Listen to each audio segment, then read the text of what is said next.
Maswerteng umaga po mga ka-STL. Narito na po ang resulta ng STL Bulacan para sa araw na to. First draw, December 7, 2025. Araw ng linggo. Naway ang mga natayaan niyo pong mga numero kanina ay manalo nawa ngayong umagang ito. 11 AM. Kaya't kunin niyo na po ang inyong mga ticket. Narito na po ang resulta. Ang mga numerong nanalo sa STL Bulacan ngayong umagang ito, December 7, 2025.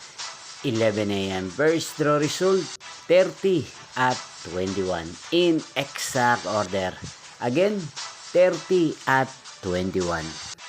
At ngayong umagang ito sa STL Bulacan, atin pong i-shoutout si Kuya Gary ng Bulacan na araw-araw pong nanonood sa channel na to. Shoutout po sa inyo Kuya Gary, sana po ay nasa maayos kayong kalagayan. At sa lahat po ng mga taga Bulacan, shoutout po sa inyo. Niyo pong napanood ang resulta ng STL Bulacan. Magkita-kita pong muli tayo mamayang 4 PM.